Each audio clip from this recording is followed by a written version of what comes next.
Well, let's open up prayer this morning. Abba, Father, we just thank you so much for this awesome day, your Shabbat. And we just love you and we praise you and we lift you up. We just invite you to be here with us and to fill this place with your Ruach HaKodesh, and that you'll just touch our hearts, and Father, that will touch your heart as well as we worship you today. And Father, we just thank you for all that you do, for everything you do in our lives. We just praise you, give you glory and honor. In Yeshua's name, amen. Amen. So this first one is Avinu Malkeinu, which means our Father, our King.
Translation of that is, our Father, our King, be gracious unto us and answer us, for we are wanting in good deeds.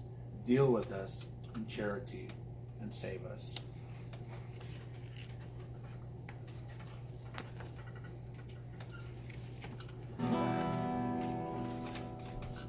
Isaiah 58 says that we're to delight in the Shabbat. And this is the time that the Lord has given us to come together and to worship Him and to delight ourselves. And the Word of God promises that if we delight ourselves in His Shabbat, that He will cause us to ride on the high hills of Jacob. And so let's ride on the high hills of Jacob as we delight in the Shabbat.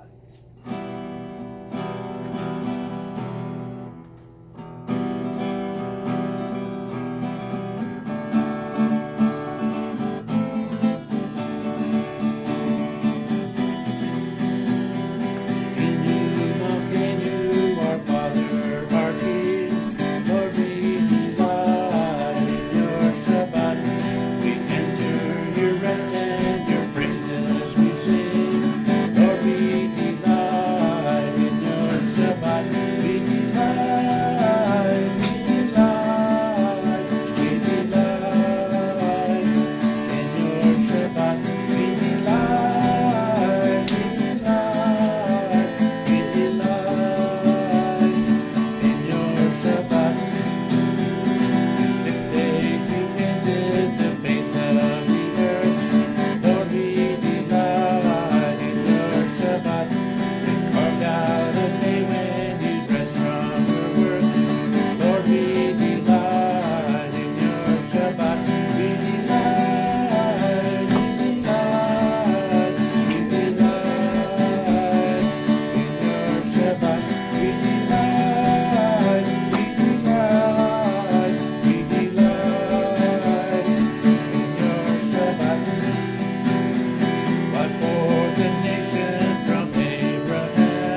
guys are doing good. So we're going to go ahead and skip one page and go over to Shem Kakadosh.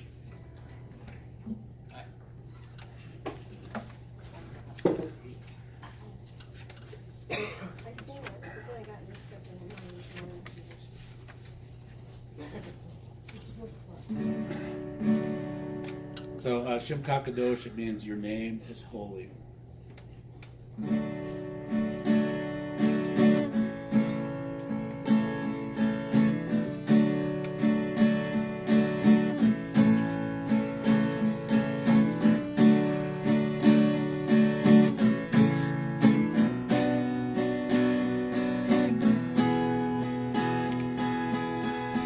Shem Kakadosh.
Okay, we'll go to the next page over to Psalm 33.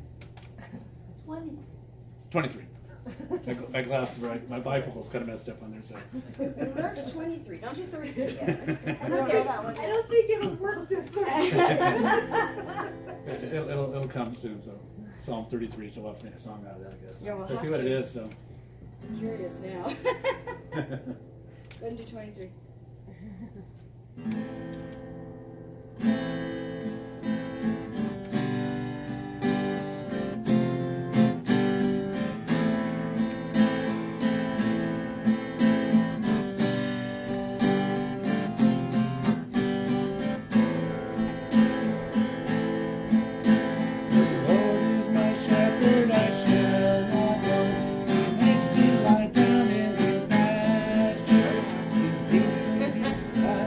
I'll start over. Thank you. Little I can slower. I'm used to going fast, so. No, just I slow. could never do the one I know that goes like that, yeah, it's real slow. Okay.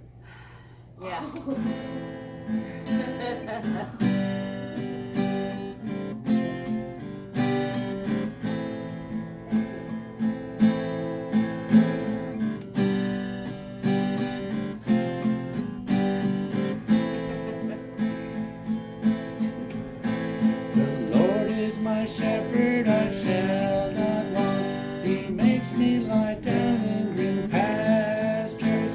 He leads me beside still waters. He restoreth my soul. And yea, though I walk through the valley of the shadow of death, I'll fear no evil. Thou art with me, thy rod and thy staff, they comfort me.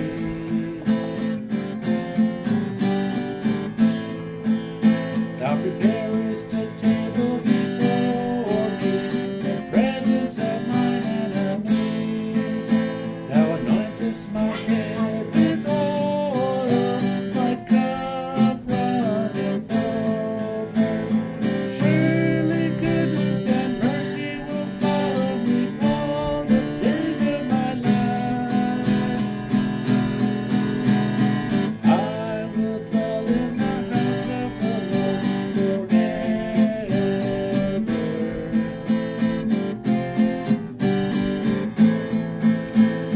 The Lord is my shepherd, I shall not want. He makes me lie down in green pastures. He leads me beside still waters.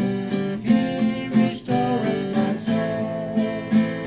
Yea, though I walk through the valley of the shadow of death, I'll fear no evil. Thou art with me, thy rod and thy staff, they comfort me.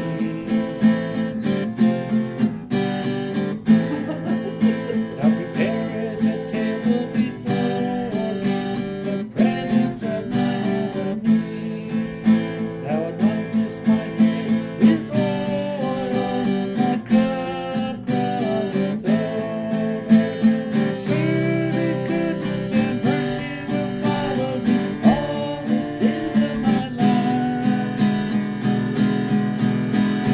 I will dwell in the house of the Lord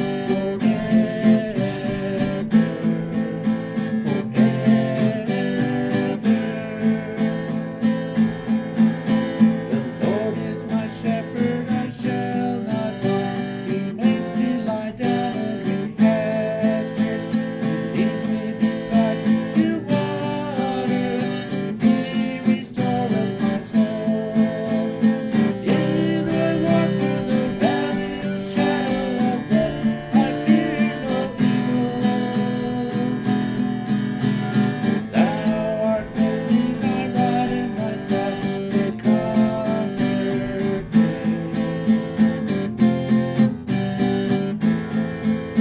The Lord is my shepherd, I shall not want. Only He restoreth my soul.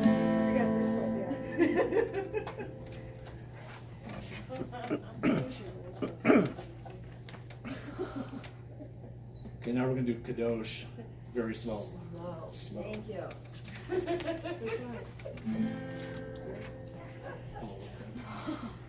Oh, remember this one.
just thank you so much, Lord, and we just pray that our worship to you, Lord, has been a savory sacrifice to you, Lord. And we just love you so much. We just continue to praise you and give you glory and honor because you are so worthy to be praised. In Yeshua's name, amen. Amen. So you're ready to do Shema and blessings. I'm going to read Psalm 33. Just because. You'll see.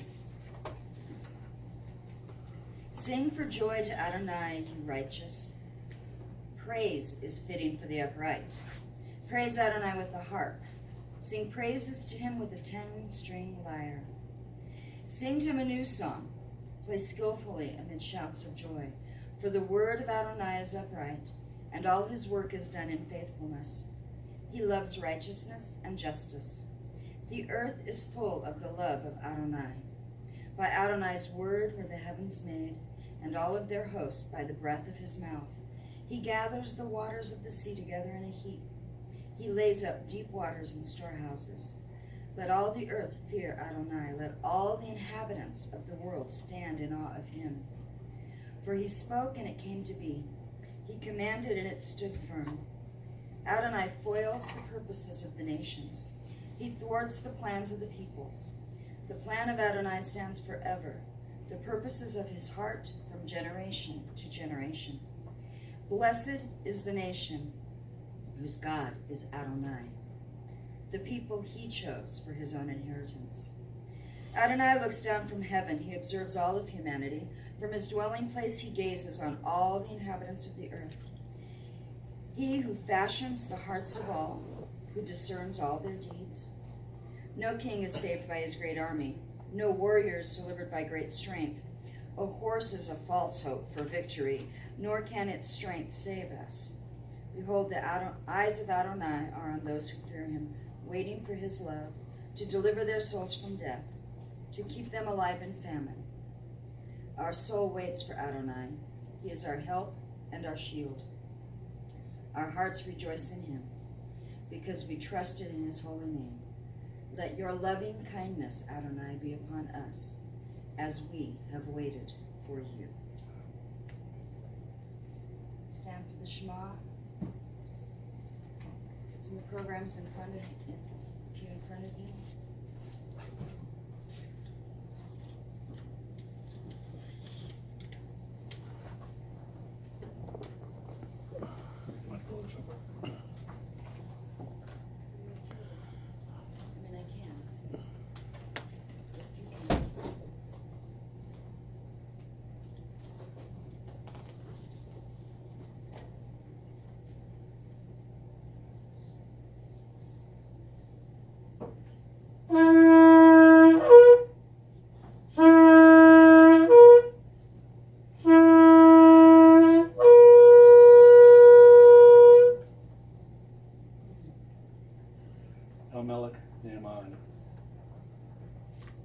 Shema Israel, Adonai Eloheinu, Adonai Echad.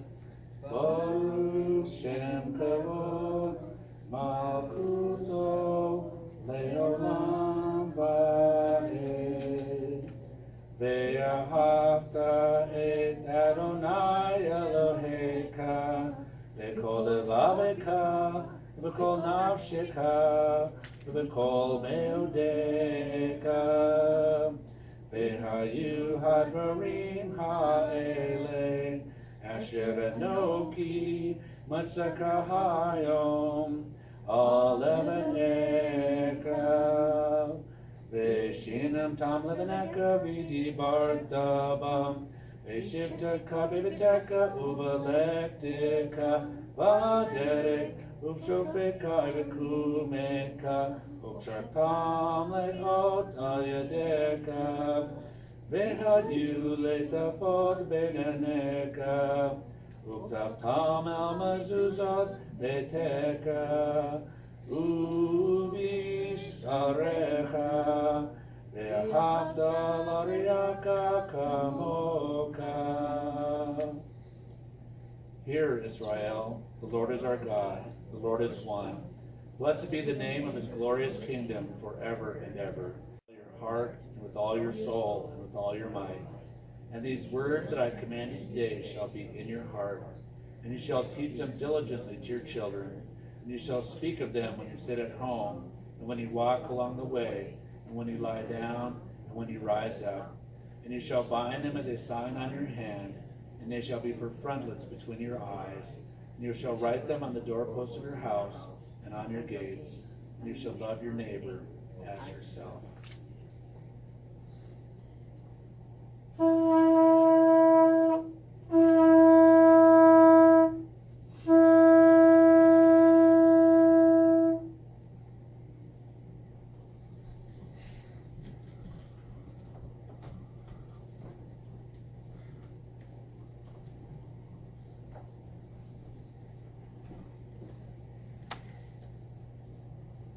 ברוך אתה אדוני אלוהינו מלך העולם, אשר קידשנו במצוותיו וציוונו לחיות לגויים ונתן לנו, Yeshua HaMashiach our העולם.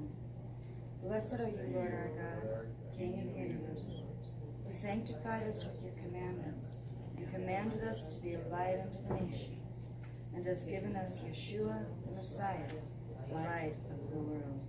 Abba Father, we thank you for your light. We thank you for who you are. We thank you that in all of the darkness that is around us, we can trust in you. We thank you that you are our deliverer. You are our hope. You are our strength. You are our guide. We know, Lord God, that no matter what, we can praise you. We can praise you, and we choose to praise you in this house, in this place today. We choose to lift your name and give you glory. In the name of Yeshua HaMashiach, our Lord and our Savior. Amen. Let's do Desert Song.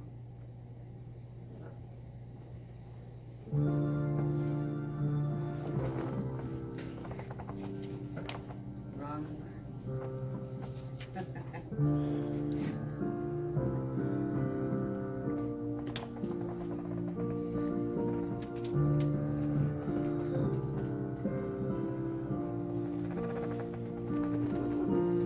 This is my prayer in the desert, when all that's within me feels dry. This is my prayer in my hunger and need. My God is the God who provides. This is my prayer in the fire, in weakness or trial or pain. There is a faith proved of more worth than gold, so refine me, Lord, through the flame.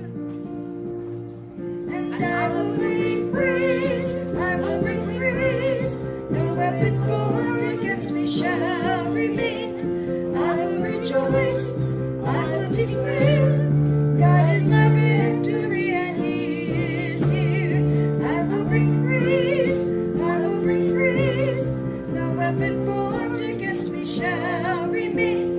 I will rejoice, I will declare, God is my victory and he is here. This is my prayer in the battle, when triumph is still on its way. I am a conqueror, co-heir with Christ, so firm on his promise I'll stand. All of my life, in every season, you are still God. I have a reason to sing. I have a reason to worship. All of my life, in every season, you are still God. I have a reason to sing. I have a reason to worship. And this is my prayer in the harvest, when favor and providence flow. I'm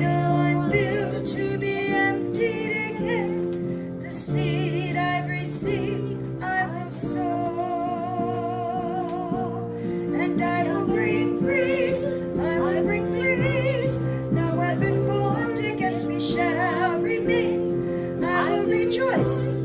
I will declare, God is my victory and He is here.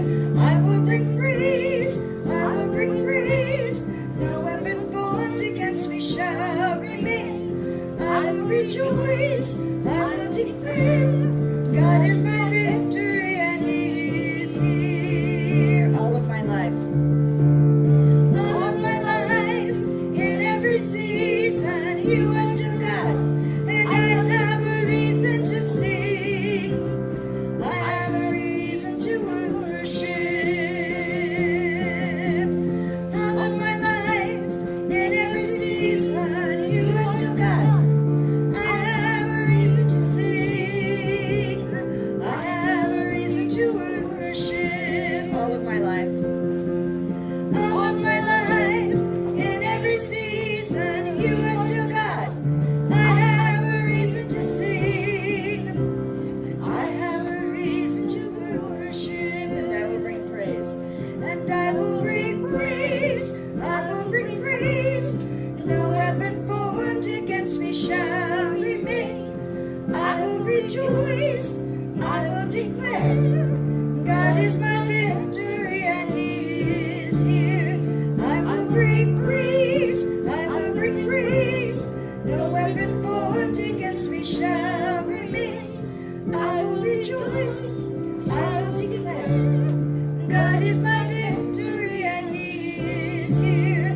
God is my victory and He is here. God is my victory. He is here.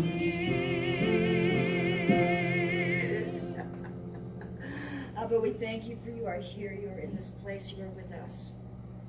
And you are glorified in us and through us. And I thank you for that. Roger came in today and he says, you know, if you ever need a verse, I have some.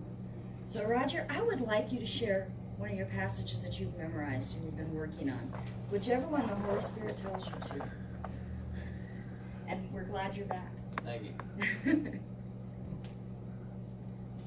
Psalms 122. I was glad when they said to me, let us go to the house of the Lord.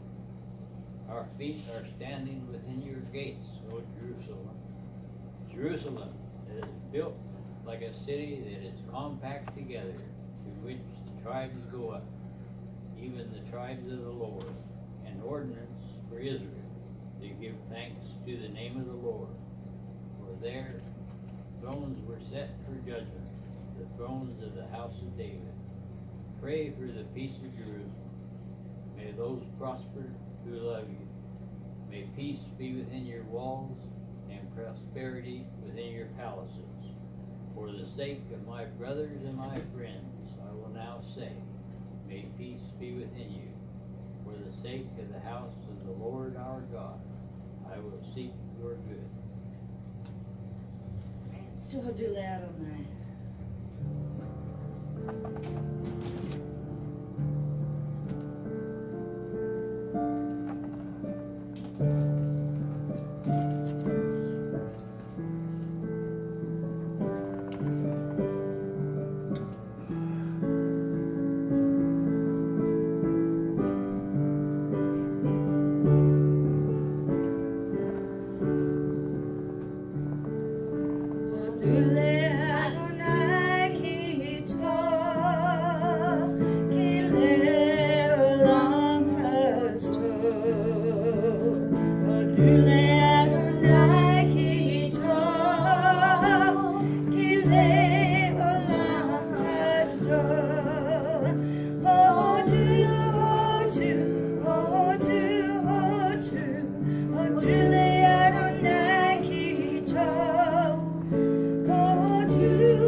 Thanks to Lord, for He is good.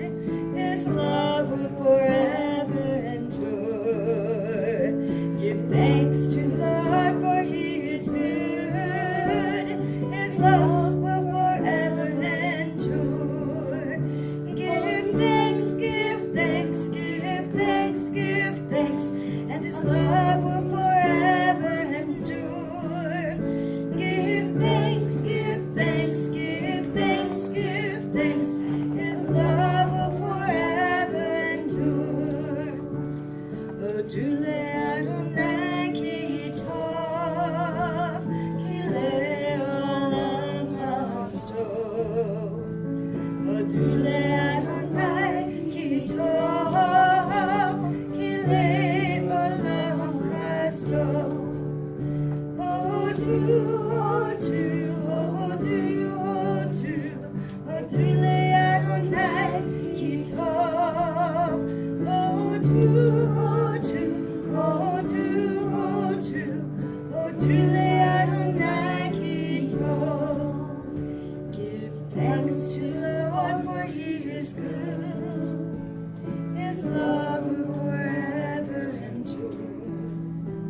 Gadol Elohai.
Wrong.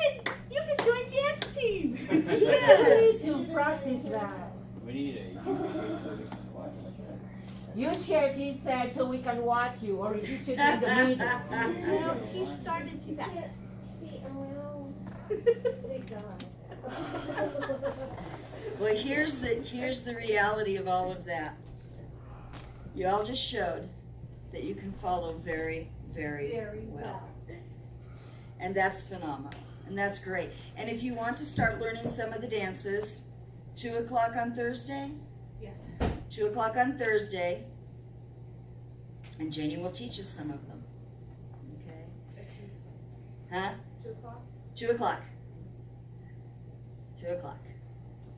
I'm in G-Law.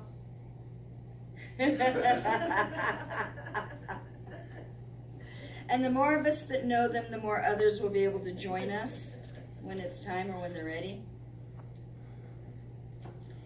And today our reading is a double portion. So we've got actually an extra reading for today. The reading out of Torah is Behar-Bechukotai. Bechukotai. It's kind of one of those tongue twisters in Hebrew. It means on the mountain and in my statutes. And it's God is speaking from Moses on the mountain as he speaks to the people. And he's telling us, walk in my statutes. And that's what we're going to be reading today. Behar-Bechukotai. I'll get it right.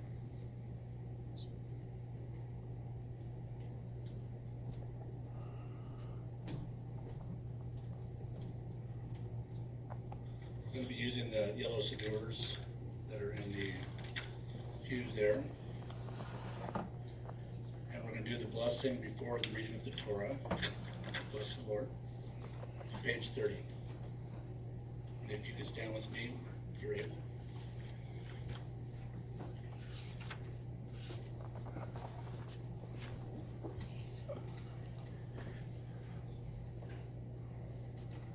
Baruch atah Adonai Eloheinu melech haolam asher barak banu mikol hananamim ananatun lanu et torato Baruch atah Adonai noten ha-Torah.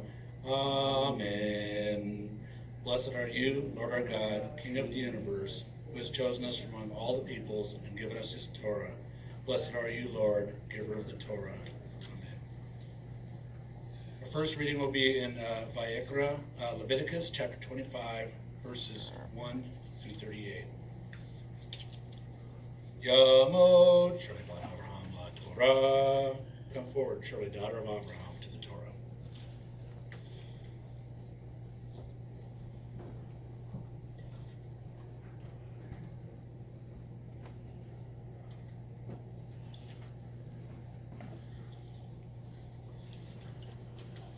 The Lord then spoke to Moses of Mount Sinai, saying, Speak to the sons of Israel, and say to them, When you come into the land which I shall give you, then the Lord shall have a Sabbath to the Lord. 6 years you shall sow your field, 6 years you shall prune your vineyard, and gather in its crop. But during the 7th year the land shall have a Sabbath rest, a Sabbath to the Lord, and you shall not sow your field, nor prune your vineyard. Your harvest after growth you shall not reap, and your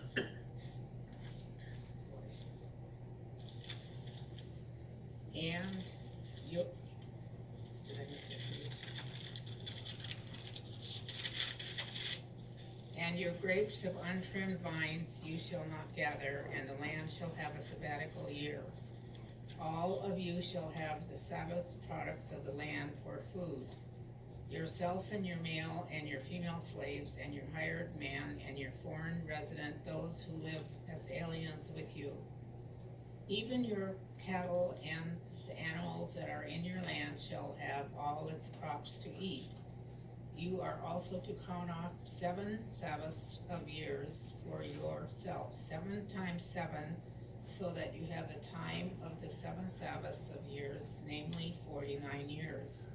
You shall then sound a ram's horn abroad on the 10th day of the 7th month. On the day of the atonement you shall sound a horn all through your land. You shall thus consecrate the 50th year and proclaim a release through the land to all its inhabitants. It shall be a jubilee for you, and each of you shall return to his own property, and each of you shall return to his family. You shall have the 50th year as a jubilee, and you shall not sow nor reap its aftergrowth, nor gather in from its untrimmed vines. For it is a jubilee, and it shall be holy to you. You shall eat its crops out of the field. On the year of jubilee, each of you shall return to his own property. If you make a sale, moreover, to your friend, or buy from your friend's hand, you shall not wrong one another. Corresponding to the number of years after the jubilee, you shall buy from your friend. He is to sell you according to the number of years of crops. In proportion of the extent of the years, you shall increase its price, and in proportion to the fewness of the years, you shall diminish its price, for it is a number of crops he is selling to you. So you shall not wrong one another, but you shall fear your God, for I am the Lord your God. And you shall thus observe my statutes and keep my commandments, so as to carry them out, that you may live securely in the land. Then the land will yield its produce, so that you can eat your fill and live securely on it.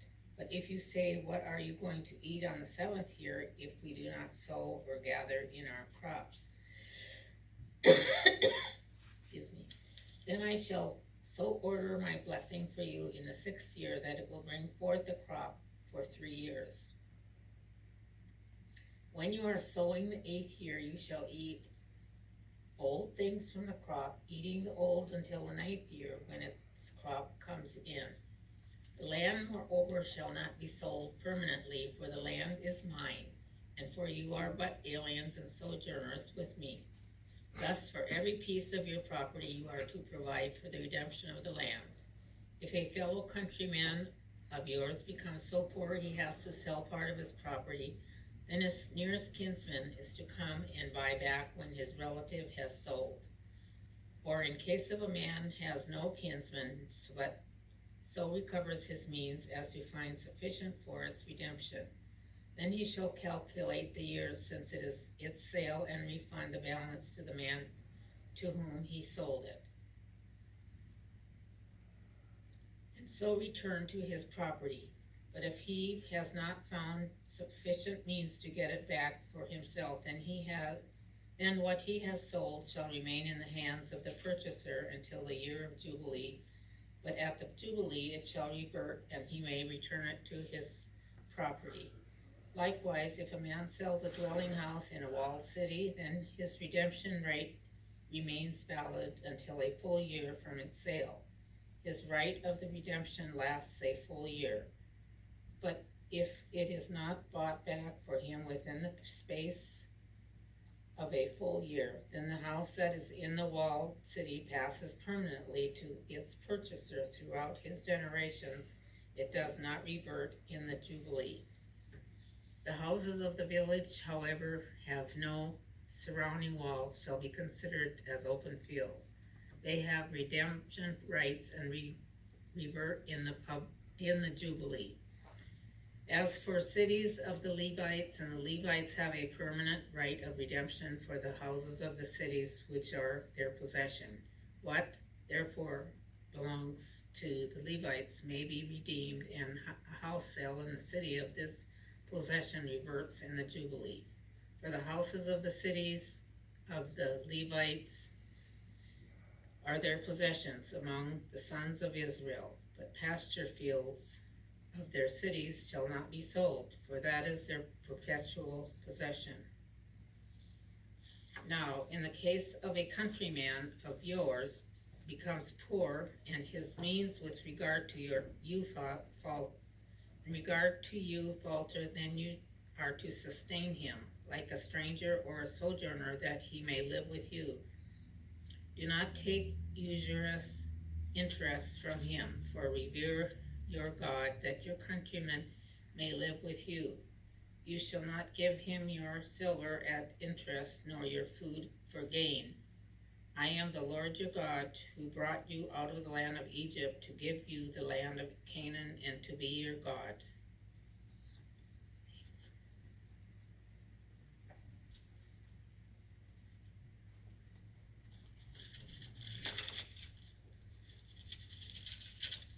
Our next reading will be out of Vayikra, Leviticus chapter 26, verses 1 through 17.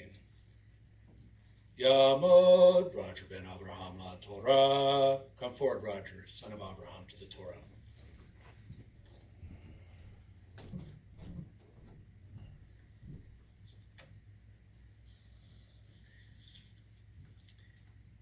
You shall not make for yourselves idols, nor shall you set up for yourselves an image or a sacred pillar, nor shall you place a figured stone in your land to bow down to it, for I am the Lord your God.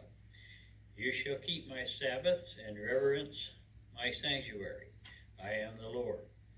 If you walk in my statutes and keep my commandments so as to carry them out, then I shall give you rains in their season, so that the land will yield its produce, and the trees of the field will bear their fruit. Indeed, your threshing will last for you until grape gathering, and grape gathering will last until sowing time. You will thus eat your food to the full, and live securely in your land. I shall also grant peace in the land, so that you may lie down with no one making you tremble. I shall also eliminate harmful beasts from the land, and no sword will pass through your land. But if you will chase your enemies, and they will fall before you, but you will chase your enemies, and they will fall before you by the sword. 5 of you will chase 100, and 100 of you will chase 10,000, and your enemies will fall before you by the sword. So I will turn toward you and make you fruitful and multiply you, and I will confirm my covenant with you. And you will eat the old supply and clear out the old because of the new. Moreover, I will make my dwelling among you, and my soul will not reject you. I will also walk among you and be your God, and you shall be my people. I am the Lord your God, who brought you out of the land of Egypt, so that you should not be their slaves. And I broke the bars of your yoke and made you walk erect. But if you do not obey me and do not carry out all these commandments, if instead you reject my statutes, and if your soul abhors my ordinances, so as not to carry out all my commandments, and so break my covenant, I, in turn, will do this to you.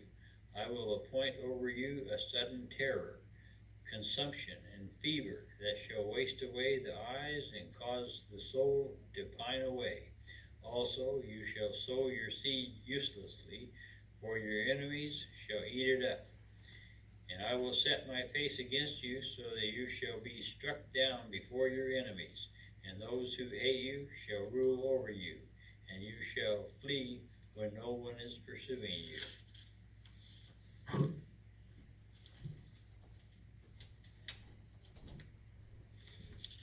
The next reading is chapter 27, verses 1 through 34. Did I say 37? 27. Yamod, Craig ben Abraham la Torah. Come forward, Craig, son of Abraham, to the Torah.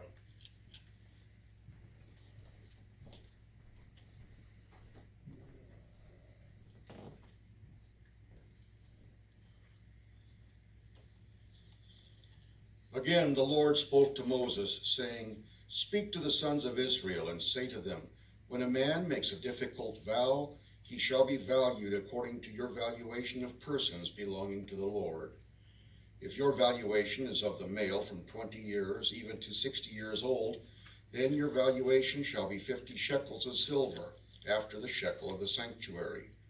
Or if it is a female, then your valuation shall be 30 shekels. If it be from 5 years even to 20 years old, then your valuation for the male shall be 20 shekels, and for the female 10 shekels. But if they are from a month even up to 5 years old, then your valuation shall be 5 shekels of silver for the male, And for the female, your valuation shall be 3 shekels of silver. If they are from 60 years old and upward, if it is a male, then your valuation shall be 15 shekels, and for the female 10 shekels. But if he is poorer than your valuation, then he shall be placed before the priest, and the priest shall value him according to the means of the one who vowed. The priest shall value him.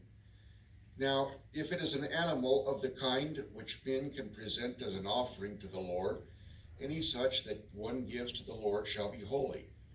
He shall not replace it or exchange it, a good for a bad, or a bad for a good, or if he does exchange animal for animal, then both it and its substitute shall become holy. If, however, it is any unclean animal of the kind which men do not present as an offering to the Lord, then he shall place the animal before the priest. The priest shall value it as either good or bad, as you, the priest, value it, so shall it be. But if he should ever wish to redeem it, then he shall add 1/5 of it to your valuation. Now, if a man consecrates his house as holy to the Lord, then the priest shall value it as either good or bad. As the priest values it, so it shall stand. Yet, if the one who consecrates it should wish to redeem his house, then he shall add 1/5 of your valuation price to it, so that it may be his. Again, if a man consecrates to the Lord part of the fields of his own property, then your valuation shall be proportionate to the seed needed for it, a homer of barley seed at 50 shekels of silver. If he consecrates his field as of the year of Jubilee, according to your valuation, it shall stand. If he consecrates his field after the Jubilee, however, then the priest shall calculate the price for him proportionate to the years that are left until the year of Jubilee, and it shall be deducted from your valuation. If the one who consecrates it should ever wish to redeem the field, then he shall add 1/5 of your valuation price to it, so that it may pass to him. Yet if he will not redeem the field, but has sold the field to another man, and when it reverts in the Jubilee, the field shall be holy to the Lord, like a field set apart. It shall be for the priest as his property. Or if he consecrates to the Lord a field which he has bought, which is not a part of the field of his own property, then the priest shall calculate for him the amount of your valuation up to the year of Jubilee, and he shall on that day give your valuation as holy to the Lord. In the year of Jubilee, the field shall return to the one from whom he bought it, to whom the possession of the land belongs. Every valuation of yours, moreover, shall be after the shekel of the sanctuary. The shekel shall be 20 gerahs. However, a firstborn among animals, which as a firstborn belongs to the Lord, no man may consecrate it, whether ox or sheep, it is the Lord's. But if it is among the unclean animals, then he shall redeem it according to your valuation, and add to it 1/5 of it. And if it is not redeemed, then it shall be sold according to your valuation. Nevertheless, anything which a man sets apart to the Lord out of all that he has, of man or animal, or of the fields or his own property, shall not be sold or redeemed. Anything devoted to destruction is most holy to the Lord. No one who may have been set apart among men shall be ransomed. He shall surely be put to death. Thus all the tithe of the land, of the seed of the land, or of the fruit of the tree is the Lord's. It is holy to the Lord. If therefore a man wishes to redeem part of his tithe, he shall add to it 1/5 of it. For every 10th part of a herd or flock, whatever passes under the rod, the 10th one shall be holy to the Lord. He is not to be concerned whether it is good or bad, nor shall he exchange it. Or if he does exchange it, then both it and its substitute shall become holy. It shall not be redeemed. These are the commandments which the Lord commanded Moses for the sons of Israel at Mount Sinai.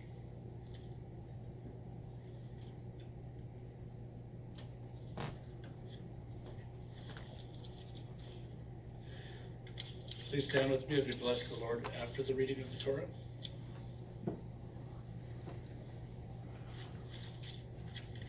middle of page 30.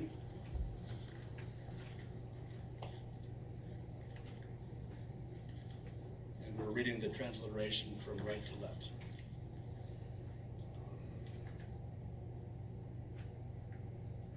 Baruch atah Adonai Eloheinu melech haolam asher natan lanu toret emet v'kayolam noto bokotinu.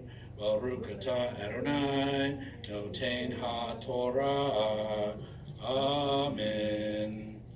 Blessed are you, Lord our God, King of the universe, who has given us the Torah of truth and has planted eternal life in our midst. Blessed are you, Lord, giver of the Torah. Amen. Now we'll do the blessing before the reading of the Torah portion in the middle of page 31. Baruch atah Adonai Eloheinu melech haolam asher bakar v'vi'im tovim v'rozah v'Avraham anamarim be'emet. Baruch atah Adonai aboker b'Torah u'Moshe avdo u'Israel amo Evenye ha'emet v'zedek. Blessed are you, Lord our God, King of the universe, who selected good prophets and was pleased with their words, which were spoken truthfully.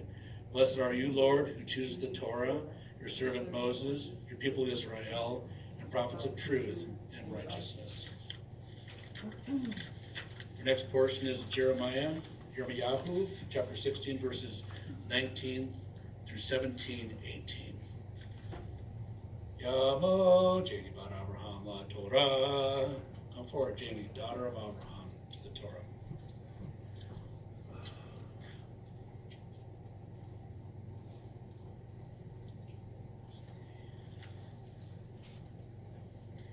O Lord, my strength and my stronghold, and my refuge in the day of distress. To you the nations will come from the ends of the earth and say, our fathers have inherited nothing but falsehood, futility, and things of no profit. Can man make gods for himself? Yet they are not gods. Therefore, behold, I am going to make them know. This time I will make them know my power and my might, and they shall know that my name is the Lord. The sin of Judah is written down with an iron stylus. With the diamond point it is engraved upon the tablet of their heart, and on the horns of their altars. As they remember their children, so they remember their altars and their asherim, by green trees on the high hills. O mountainside of mine in the countryside, O mountain of mine in the countryside, I will give over your wealth and all your treasures for booty, your high places for sin throughout your borders. And you will, even of yourself, let go of your inheritance that I gave you, and I will make you serve your enemies in the land which you do not know. For you have kindled a fire in my anger, which will burn forever. Thus says the Lord, cursed is the man who trusts in mankind and makes flesh his strength, and whose heart turns away from the Lord. For he will be like a bush in the desert, and will not see when prosperity comes, but will live in stony wastes in the wilderness, a land of salt without inhabitant. Blessed is the man who trusts in the Lord, and whose trust is the Lord. For he will be like a tree planted by the water, that extends its roots by a stream, and will not fear when the heat comes, but its leaves will be green, and it will not be anxious in a year of drought, nor cease to yield fruit. The heart is more deceitful than all else, and is desperately sick. Who can understand it? I, the Lord, search the heart. I test the mind, even to give to each man according to his ways, according to the results of his deeds. As a partridge that hatches eggs which it has not laid, so is he who makes a fortune, but unjustly. In the midst of his days it will forsake him, and in the end he will be a fool.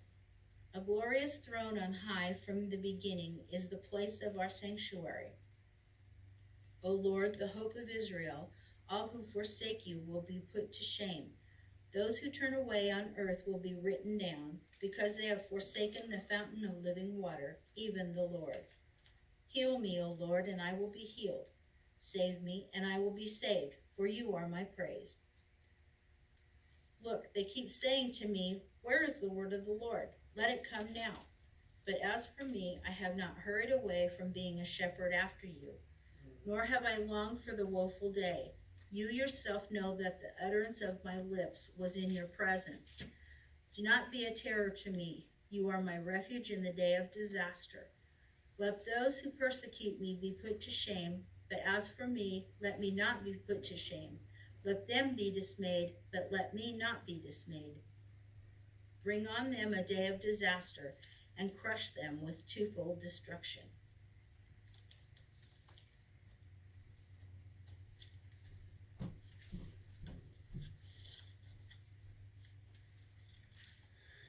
Please stand with me as we bless the Lord after the reading of the Torah, Torah.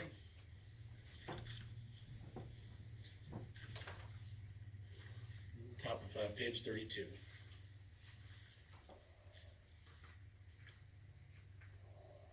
Baruch atah Adonai Eloheinu melech haolam zerko holamim zarik b'kol hadarot ha'el hane'eman ha'omer ve'oseh handabere ukayim shekol b'dervav ha'emet v'zedek ne'eman atu Adonai Eloheinu v'nanamim devareka v'davar echad mevareka akor lo yeshuv rekam Ki el melech ne'eman, v'rakaman atah, Baruch atah Adonai, ha'el ha'ne'eman b'kol devarav.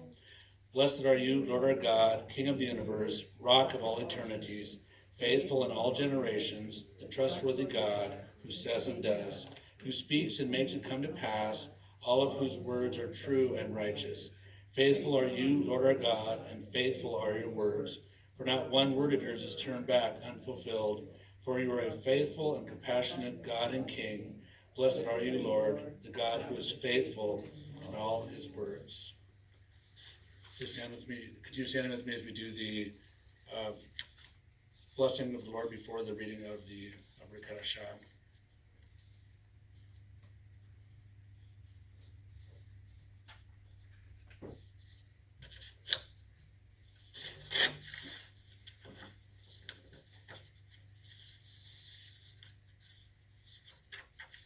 We don't have anything in the booklets yet, so it's the doors. So,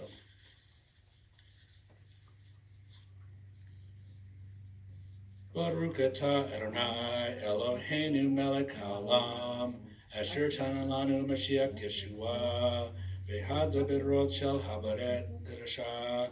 Baruch atah Adonai noten habrit kadashah. Amen. Blessed are you, Lord our God, King of the universe, who gave to us Messiah Yeshua and the commandments of the new covenant. Blessed are you, Lord, giver of the new covenant.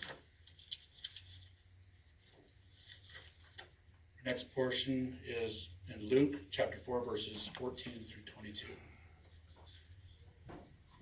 Yamod, Sherry bat Abraham la Torah. Come forward, Sherry, daughter of Abraham, to the Torah.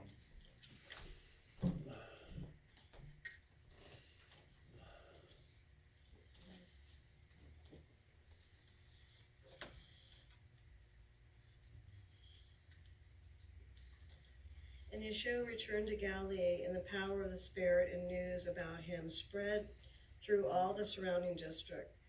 And he began teaching in their synagogues and was praised by all. And he came to Nazareth, where he had been brought up.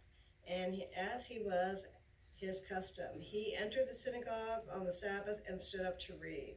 And the book of the prophets Isaiah had handed to him, and he opened the book and found the place where it was written, "The Spirit of the Lord is upon me, because he's anointed me to preach the gospel to the poor.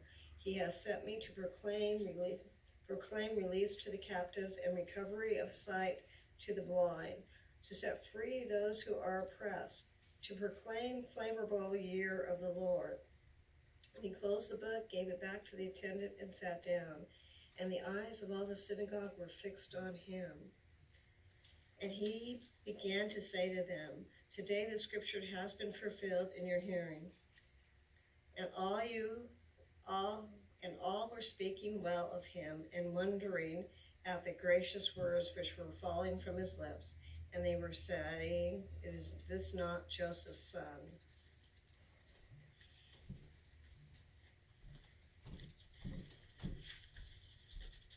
Next portion is in Matthew chapter 16, verses 13 through 28. Yamod Bob ben Abraham la Torah. Come forward, Bob, son of Abraham, to the Torah.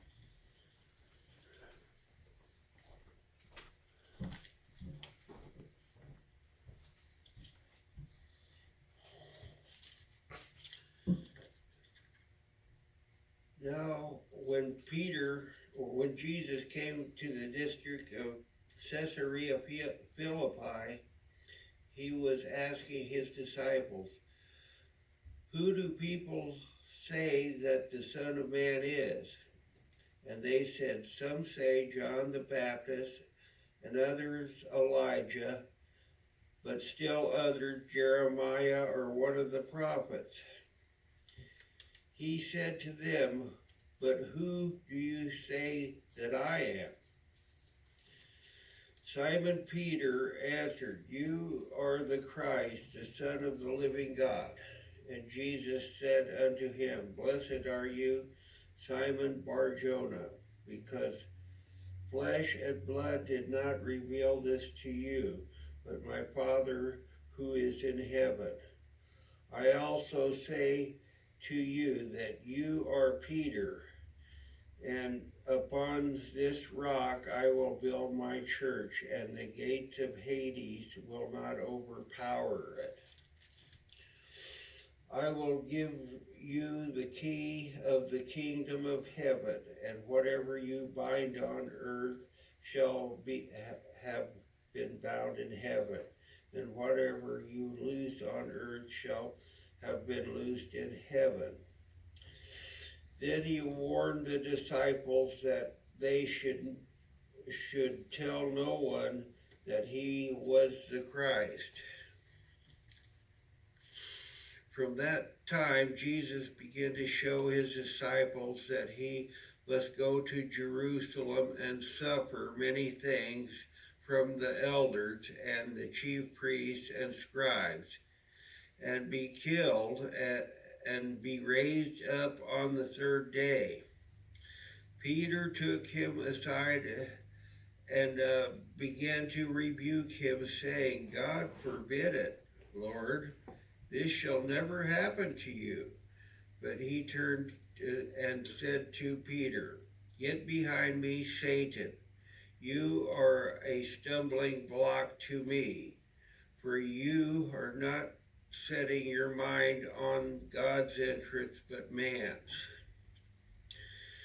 Then Jesus said to his disciples, "If anyone wishes to come after me, he must deny himself and take up his cross and follow me.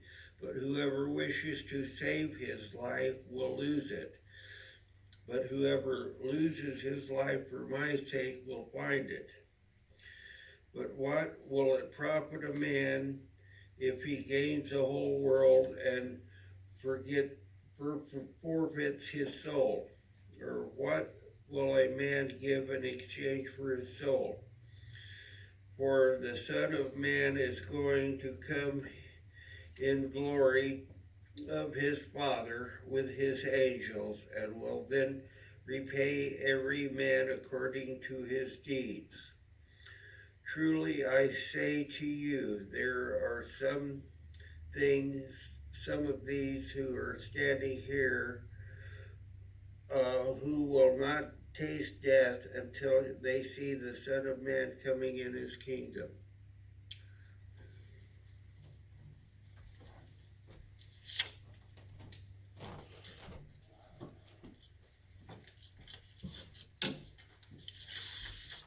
Please stand with me as we bless the Lord after the reading of the apostolic writings.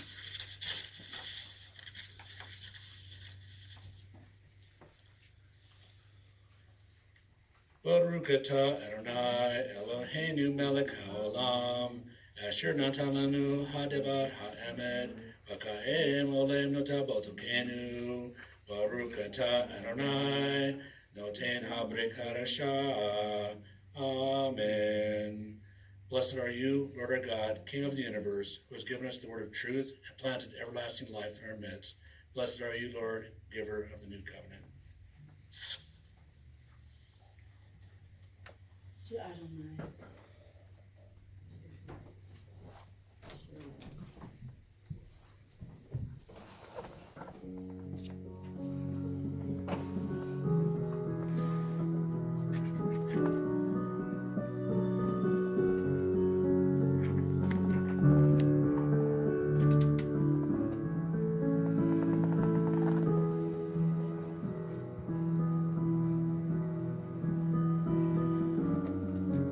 Oh,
idea how you guys read when you read the Word. But let me show you something that I do when I read the Word. A lot of times I will go online and I will put on First Fruits of Zion's Torah portions, go to their page. And then I will have my Bible open and I will listen as they have someone read it.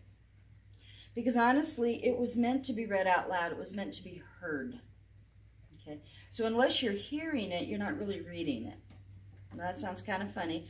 One of the things that in reading classes and when I worked as a tutor, I would tell people, read it out loud so you hear it.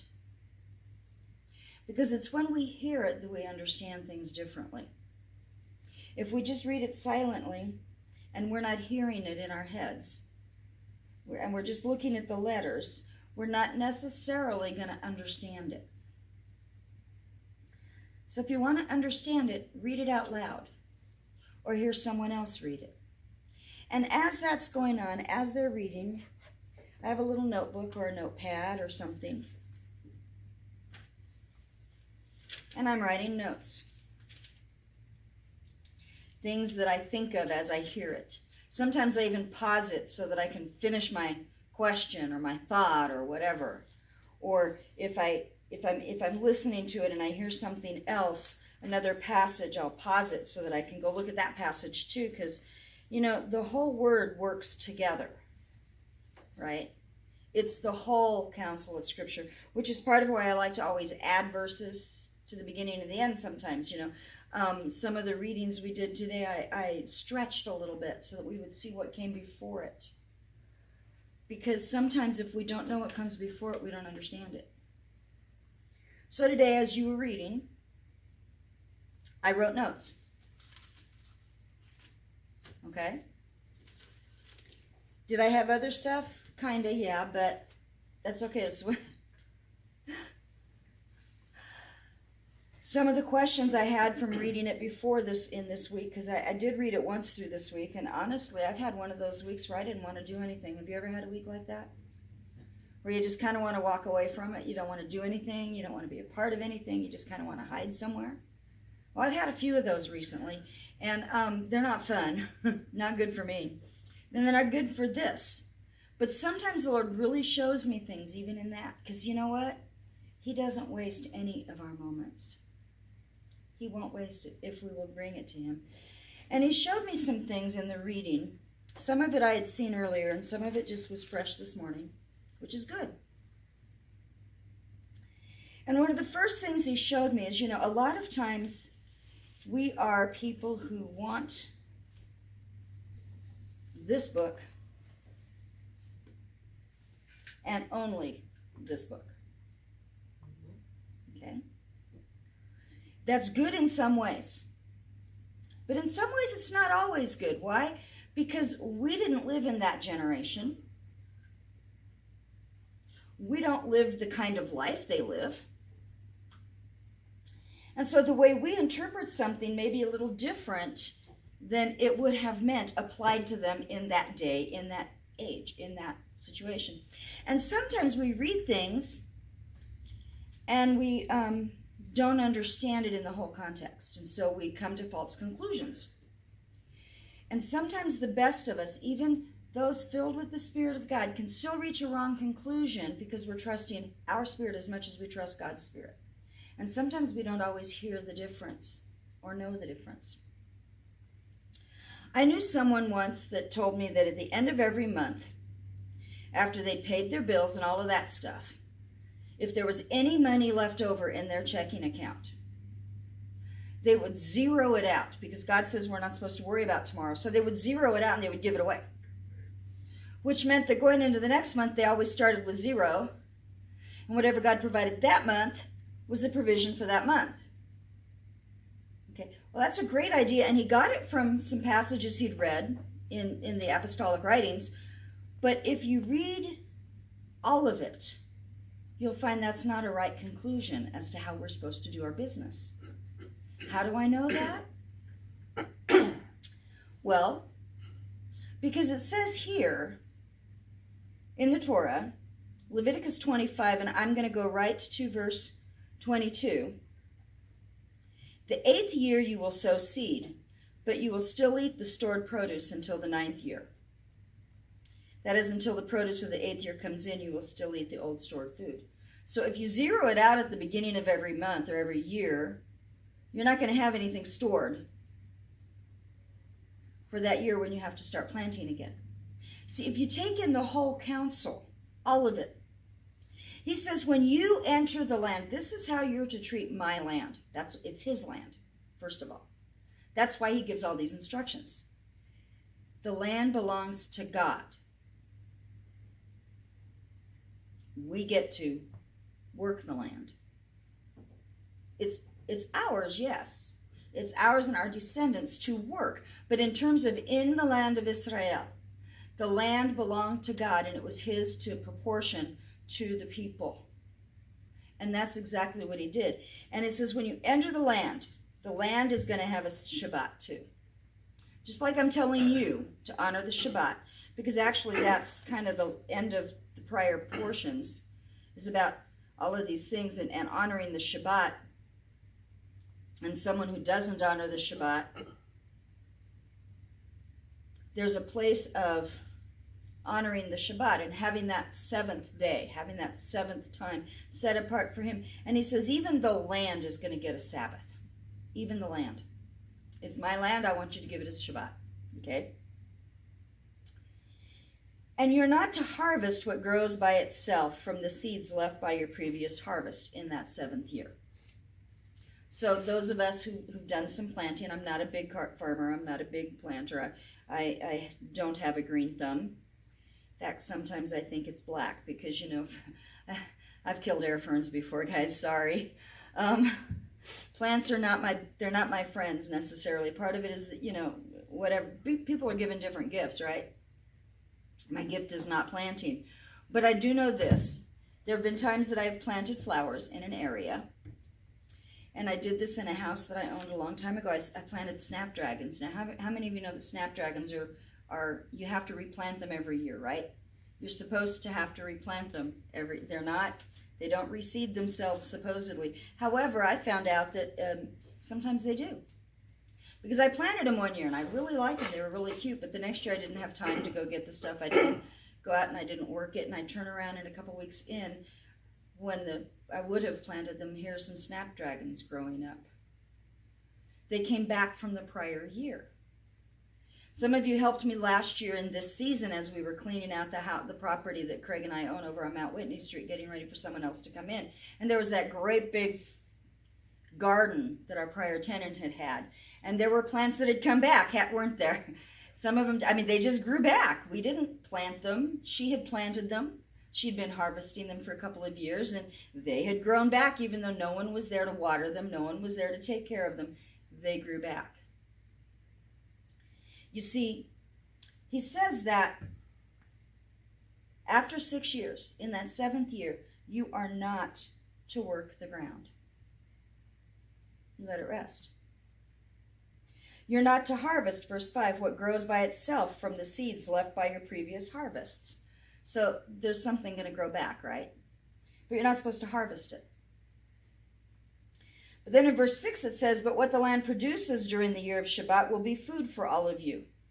You and your servants, your maid, your employee, anyone living near you, your livestock, wild animals on your land, everything the land produces may be used as food for you. Okay, wait. Didn't he just say we weren't to harvest it? But we're supposed to eat it? This is one of those places where if we read it here and we only read this and we don't go in and look at Mishnah and Talmud and the case studies where they actually go through what does it mean to harvest? They define it. They dig in deep to it. Because, it says don't harvest, but then it says you can eat from it. So what constitutes harvesting? We wouldn't know that just from this. We don't know that just from this because he doesn't define it any more than that. Except that you can't plant.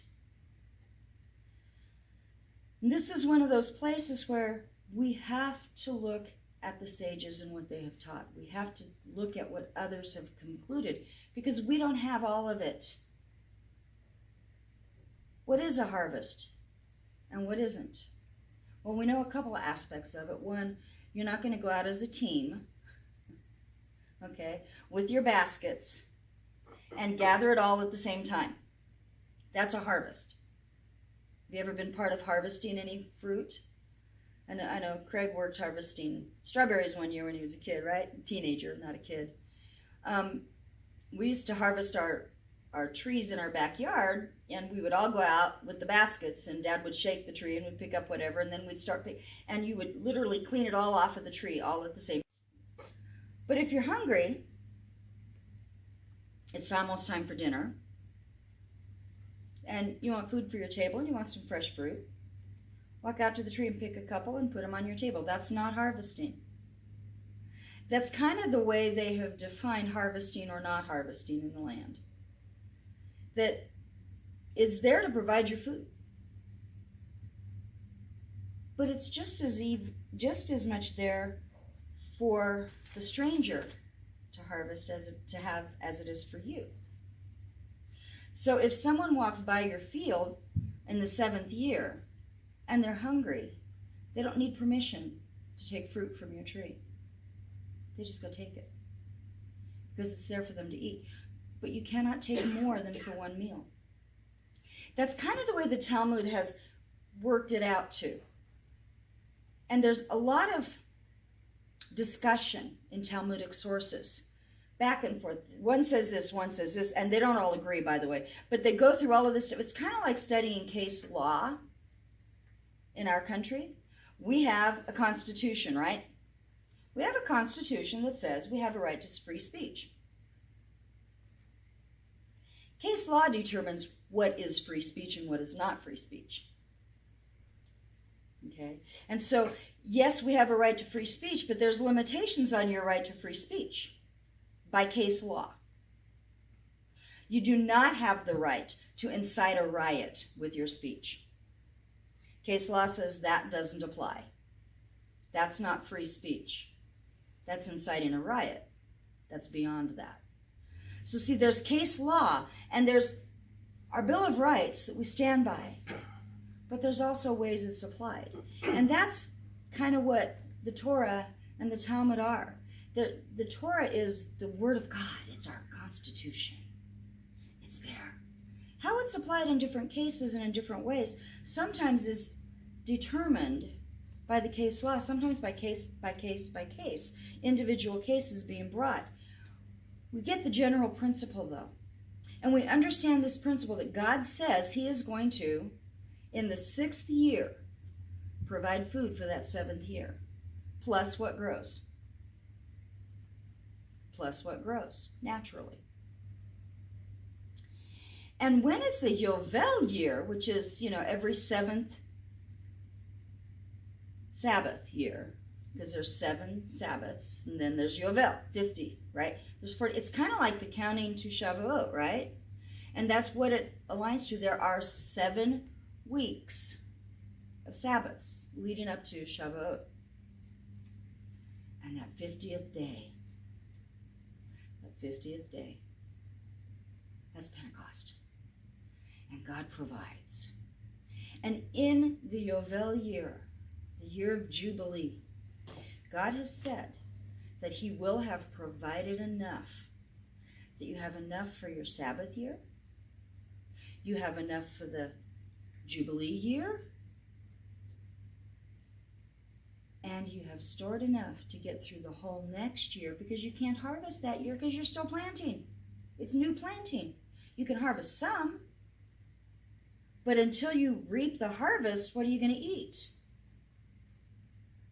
Until you get the bread, get the wheat from the field, how do you make bread?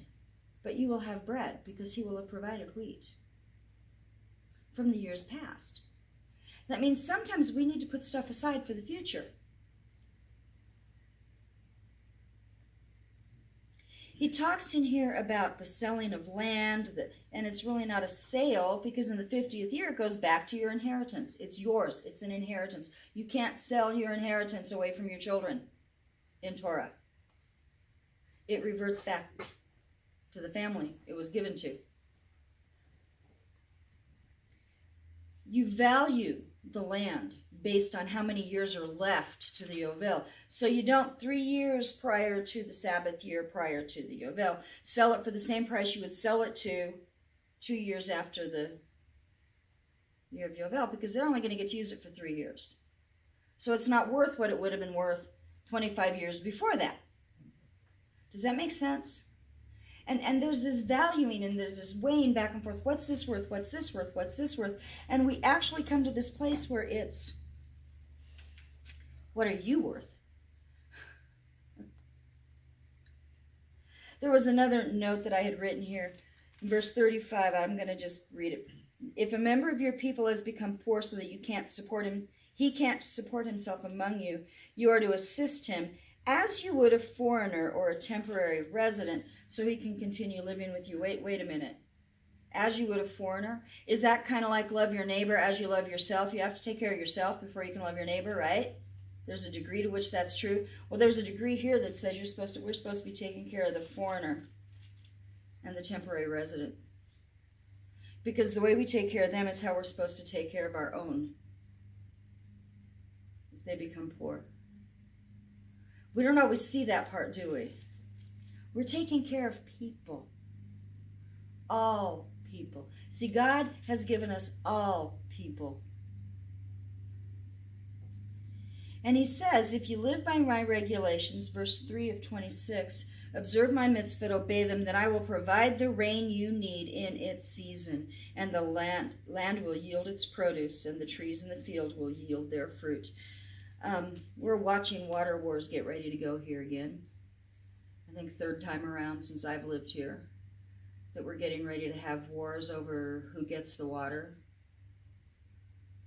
whose crops are going to get some water and whose crops aren't going to get any, and how much water, and back and forth, and it's been fought in the courts, and there's decisions been made by a federal judge, and there's already been a challenge issued and all of that. And I don't know how many of you were here when we had the stand at the head gates. I'll have to dig through. I had a song a silly song, about that, about standing at the head gates, about releasing the water, about all of that stuff. It was a long time ago. It's been a while, hasn't it? We're getting ready to have water wars again in this community. Why? Because water is a provision of God, and if it hasn't been provided, what do? We fight over it, right? But God says that if we will live by his regulations, he will provide what we need in the season we need it. A couple of years ago when the water was really bad, and we had some friends, I know some people that have some land, that they were worried about the harvest because they didn't have water for their potato fields. They were going to go broke. They were going to lose everything. And they began praying, and so did other people. And it rained fairly frequently that summer, which was not normal.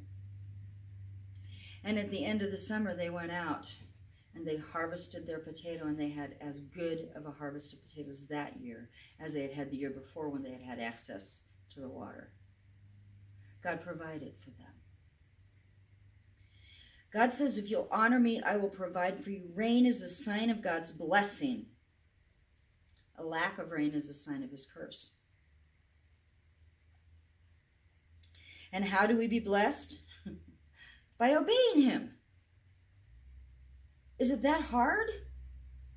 Do we really not get it? The blessings of God are an if-then situation. If you love me, keep my commandments. If you keep my commandments, I can bless you. If you don't keep my commandments, 1, you don't love me. Number 2, I can't bless you. And in fact, for his people, those who have been called out ones, those who have been set apart and are supposed to be telling the world about him, if they don't keep his commandments and don't love him, then there will be judgment. There will be judgment. And that's exactly what he says. If you will not listen to me, if you will not obey my mitzvot, my commandments, if you loathe my regulations, reject my rulings, cancel my covenant, Whoa. Cancel the covenant? You see, God didn't cancel his covenant with Israel. God will not cancel his covenant with you. But sometimes by the way we live, by the way we dishonor him, we effectively cancel that covenant. Because we're living as if it doesn't exist. If it doesn't exist in the way we're living, how does God apply that to us? If we don't listen, then the enemy comes in and takes from us. But if we do listen, he will put up a protection. He will guard us. He will give us and take care of us because we have value to him. And lest you think that you're more valuable than the person sitting next to you, Torah actually gives us a valuation. You know, it does. I find it interesting that the very end of the last part of our reading in the apostolic writings, it says, what shall a man give for his soul? What price is your soul? Well, right here in Torah, there's a price given. There's a value given. But this value is given if you have made a vow to God. Your soul belongs to him. You belong to him. If you need to pay off that vow, there's a price. But for every man, regardless, from 20 to 60 years of age, it's the same price. The same price. For every woman, it's the same price. Now, it's a different price for women than men. And some people have read that and gone, oh, well, gee, see, women are worth less. No, that's not what it says. That's not what it says. You can look at it two different ways. You can look at it and say, well, oh, look, the woman is worth less. Or you can look at it and say, God knows that she is needed by her family. Pay it off. Make it easier. She is needed. She has higher value, in a sense, to the family than to the service of the tabernacle. Because that's what it's talking about. It's talking about service to the tabernacle. Now, a man can give service to the tabernacle in a way a woman cannot, or the temple in a way a woman cannot. So he has a higher value working in the temple than she would. She's needed more at home. She vows to the Lord, if they need her at home, it needs to be easier. Children don't work as hard. We all know that, right? Verse 8, if the person is too poor to be evaluated. Now that's not meaning if the person is poor, therefore they're not of equal value to the people that are not. See, everyone has an equal value in this system. It's all signed the same, regardless of who you are. It's assigned the same. Regardless of your status in the community, it's assigned the same. Regardless of your physical ability, it's assigned the same. But if you cannot afford to be bought back from that service, then they will figure out a price that you can afford so that you can go back and take care of your family.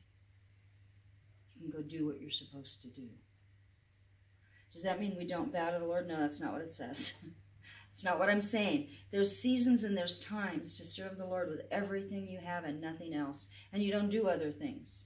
And there's seasons and there's times where we do other things and we still serve him in all that we're doing. We're just doing it out here and not in here. Does that make sense? But we're all equal. We're all equal. And then it talks about the tithe. How many of you have been told that to pay the tithe, you have to count the first tenth of everything you make, and that's the tithe, right? That's not what it says. That's not what it says. It says the first always belongs to God. The firstborn always belongs to God. The first harvest from a tree belongs to God. It's all his. Now, how we apply that in our lives today when we deal with money, that's a whole different issue. And that's one that's been argued all over the place. And so there's this place of you have to take that to the Lord and ask him, what is the first of yours that belongs to him? Is it the first of every paycheck? Or is it the first paycheck you get from that employer? So you can figure it either way. The way it works with an animal is this. Say you have a cow. She gives birth to her first calf. That calf belongs to God. Holy. Regardless of whether it's born crippled or whether it's born strong or whether it's white or whether it's blue, doesn't matter. The first calf that cow gives birth to belongs completely to God. It goes to him. Then you count 2, 3, 4, 5, 6, 7, 8, 9, 10th. Her 10th baby. That one now goes to God too. It's the 10th one. If it's a sheep, it's a similar concept. Although there is a time where what you do, when it's time to pay your tithe, so you got to keep track of each animal. But also, when it's time to pay the tithe, as you bring the sheep in from the field, and they go under the rod and you count them. 1, in, 2, in, 3, and to the 10th one, that one is going to the temple. 1, and you just count. However they come through, you count them. The 10th one belongs to God. Regardless of its health, regardless, the 10th one belongs to God. The 10th one. It's not the first of it's not the first of your income. It's the 10th cow that you count, or the 10th sheep that goes past. That's a tithe. It belongs to God. You can do it multiple different ways. If you're harvesting fruit, you can say that the 10th orange you take from that tree belongs to God, or you can say it's the 10th basket. That's up to you to determine, and that's a case law situation. That's where people argue it out and try to figure it out. It's not as black and white as we want it to be. A preacher cannot stand there and say every 10th dollar you make belongs to God. They really can't do that. That's not what this is saying. This is of your produce. This is of your animals. Does that mean I'm saying don't tithe? No, please don't get me that idea.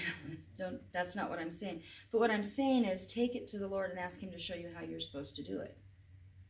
And then do what God says. Because you see, in the apostolic writings it says the Lord loves a cheerful giver. If we're not giving out of a cheerful heart, if we're not giving because we know that's what God wants us to give, then we're going to be simply following the rules without following the heart of God. When we read through Jeremiah, these are just notes that I wrote down. The 10th one. Interesting.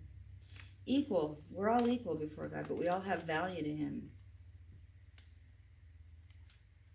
In our reading out of Jeremiah, the first thing that I noticed, I don't know about you, but the first thing I noticed was in verse 19 where it says, Adonai, my strength, my fortress, my refuge in time of trouble. The nations will come to you from the ends of the earth, saying our ancestors inherited nothing but lies, futile idols, completely useless. Therefore I will make them know once and for all. I will make them know my power and my might, and they will know my name is the Lord Adonai. You see, the nations come to God. There's a time when the nations wake up and go, wait a minute, what have I been looking at here? I've inherited a bunch of lies. What I thought was true isn't true. There is one God. And when we come to God, then he shows us who he is. There's a time when Judah will walk away from God. That's next in the reading. So the nations will come, but Judah will walk away. And God says when they walk away, they will walk away into a curse. But even among them, blessed is the man who trusts in Adonai. God says he will take care of those who trust in him, regardless of whether they're from the nations or whether they're from Yehuda. Doesn't matter. God will bless the man who trusts in him. He knows our hearts. He will search our hearts. And he will give according to our hearts. We don't even know our hearts. How can I say that? Well, because we see that in the Brit Hadassah very quickly. We have Yeshua going to the temple, and he declares going to Nazareth. his hometown, and he stands up and he declares who he is. And it says, I love it, that everyone respected him. He was going around the synagogues teaching, and everyone was respecting him. And he came to Nazareth, and he read the portion, and he declares who he is. And they all go, wait a minute, isn't that Joseph's son? Verse 22, everyone was speaking well of him, marveling that such appealing words would come from his mouth. They were even asking, but that's Joseph's son. Wait a minute. And then he says, and he predicts that he will be rejected by his own. And it's when he predicts that they will reject him that they get upset and they try to drive him out. And it says they picked up stones and they were going to force him off a cliff, and he just kind of walked through them. It wasn't time. So he went from being appreciated and adored and, whoa, look at him. Hey, he's Joseph's son. He's right, to, what do you mean we're going to reject you? Push him off a cliff. Fulfilling the very words he just said, right? They go from praising to pushing him off a cliff like that. Peter does the same thing. In our reading out of Matthew, we started, and I backed it up because I wanted us to see something in this, and I stretched it a little in the reading. When he came to Caesarea Philippi, he started asking them, so who do people say I am? Now, he declared himself earlier. In Nazareth, he declared himself. He read a portion and said, that's me. I'm bringing the Yovel year. I am bringing the freedom. I am bringing the Jubilee. That's me. I'm Messiah. That's what he said. Now he says, so who's everyone saying that I am? And Peter speaks, and like Peter is good to do, he speaks the first thing. He says, you are the Christ. You are the Messiah. You're the anointed one. You are the anointed one sent from God. And Yeshua blesses him and says, Kepha, you are blessed. You didn't come up with that by your human thinking. That was the Spirit of God. The Spirit of God just spoke through you, Peter. The Spirit of God spoke through Peter. Have you ever had someone say that to you? Wow. When you say something, they go, yeah, that's from God. That's from God. If not, you need to pray more and ask God to give you words that are from him, right? But it goes right from that to not very long after, he starts telling them, I'm going to be killed. They're going to crucify me. He starts telling them that there is a path that he has to take that's not going to be pleasant, not going to be fun. They're not going to be happy about it, but this is what has to happen. And of course, he taught all of that out of Isaiah, Jeremiah, and Torah, right? He taught it from the scriptures. And Peter, who just spoke by the Spirit of God, says, come here, Yeshua, come here, let's talk. We need to talk about this. Because it says, Kepha took him aside and began rebuking him. Lord, by no means is this going to happen. No, that's not right. That can't be of God. And Yeshua turns his back on him and says, get behind me, Satan. You're an obstacle. Your thinking is from a human perspective and not from God's. The same mouth that had just declared who he was is now being told, that's not from the Spirit. That is from the Spirit. That's not from the Spirit. And then Yeshua told them, if you want to come after me, say no to yourself. Say no to your natural thinking. Say no to what you want to do. Pick up your value, that execution stick. Pick up your cross. Follow me. If you want to save your life, you're going to lose it. But if you will lose your life for my sake, you will have found it. You will have found it. And I wrote in my note how quick Peter turned. He moved from one who spoke truth to one who spoke from the flesh. How easy it was to do that. How easy and quick it was for the people to praise him to go to wanting to push him off a cliff. How easy it is for us to go from giving God what ourselves and then wanting to buy ourselves back. So we got to know the value so we can buy ourselves back, right? How easy it is to do all of that, but the reality is we are his. We are to trust in him. We are to do what he says. We can't just go by our reasoning. We can't read this and try to figure it out on our own and understand it. We're not going to. But if we take the word and we study it and we look at what others have studied and we take it before the Spirit of God and we submit it to him and we dig in, he will reveal to us what he wants revealed. And he will show us. And he will guide us. And when we understand what he said, we do it. Does that mean that we have to wait until we understand it to do it? No, some things are black and white. Some things are very obvious. Some things don't have to be reasoned out. There's very little in this list that is left to question. There's at least the surface level. Have no other gods before me. Nothing comes before God. Black and white. Nothing comes before God. Don't make unto you a graven image. Don't design something and say, oh, this is God. I'm going to bow myself down to this because now this is God. In other words, don't put God in a box and say, God is what I think he is. Because God is more than that. Don't try to draw it out, pencil it out in a way that you're going to get it. Because you're not going to get it. There was a joke that upset some people in one of the study groups I'm part of this last week, and it shows Buddha sitting there going, man, I should have made that law about don't make any images of me. They always make me look so fat. And Yeshua's sitting next to me, goes, yeah, well, they make me look like a white guy. And people got upset because there's a picture of Yeshua. What? You're mixing gods. No, the point is this. As soon as we think we've drawn him out, we're wrong.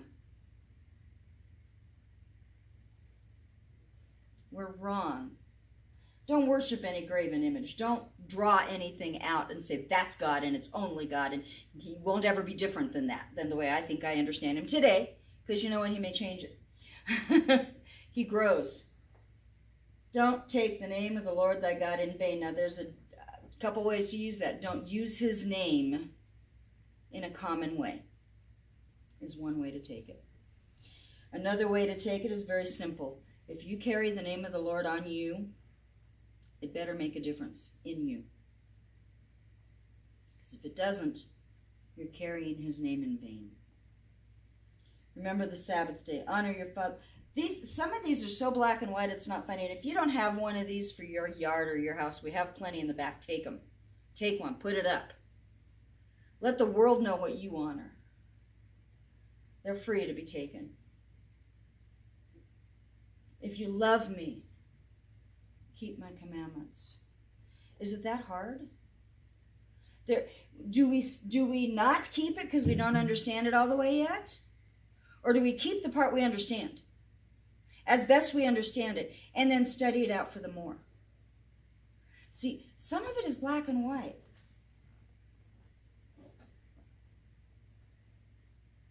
Don't steal. If it doesn't belong to you, don't take it. That's simple, right? How that applies in a Yovel year is a little different because the land belongs to everybody equally in that year. But do we wait until we understand all of that before we apply what we understand? No. We should be learning to obey. Then we will learn what we're obeying. If all we do is reason it out, then we'll be just like Peter. Sometimes the Spirit of God will speak through us and it will be powerful. And sometimes we'll be speaking from our head, human reasoning. And that needs to fall by the wayside. We need to be going to Him. We need to be studying for Him. We need to be obeying Him. Because when we do that, He can bless us. And as we do that, when others come to see Him, they will see Him. And God will declare His name to them through us. So we need to do that. And I know that was a little bit less organized than sometimes when I put it together. But I wanted to show you a pattern, a path, a way. Do it yourself. When you read, take notes. Look at it and then go, okay, Lord, does this fit together? How does this fit together? Wow. Am I really going to purchase my own soul back? Am I going to be that detailed about the law, or am I going to say, Lord, I am all yours? I belong to you. My value is what's been paid for me already. What's your value? Yeshua died for you. Now that's a value we can never repay. We need to hear what God says from His Spirit. We need to understand the reasoning, but we speak from His Spirit. When we do all of that, God will be glorified. And that's what we want. God to be glorified. Father, I thank you for today, and I thank you for what you've done. And I know we've gone a little long, but I thank you for your word. And I ask, Father, that as we come back together tonight to learn from you more about what this season is about, as we approach the month of Pentecost, the month of Shavuot, that, Father, we will see our value in you. We will see our hearts the way you see us, and that we will purify our hearts before you. That we may be those who lose their lives for you, but in doing so, we gain our lives. In the name of Yeshua HaMashiach, amen and amen. Moshe?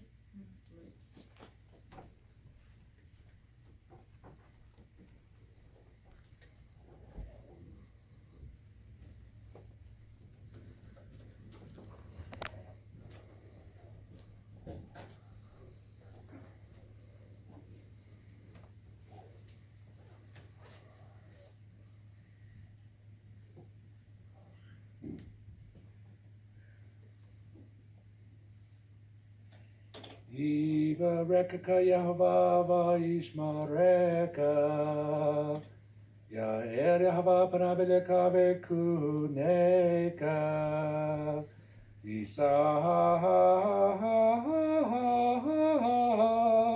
Yahweh panav eleka, v'yasem leka shalom. B'shem Yeshua HaMashiach, Zar Shalom. The Lord bless you and keep you. The Lord make His face shine upon you. The Lord be gracious to you. May the Lord lift up His countenance upon you and give you peace. In the name of Yeshua the Messiah, the Prince.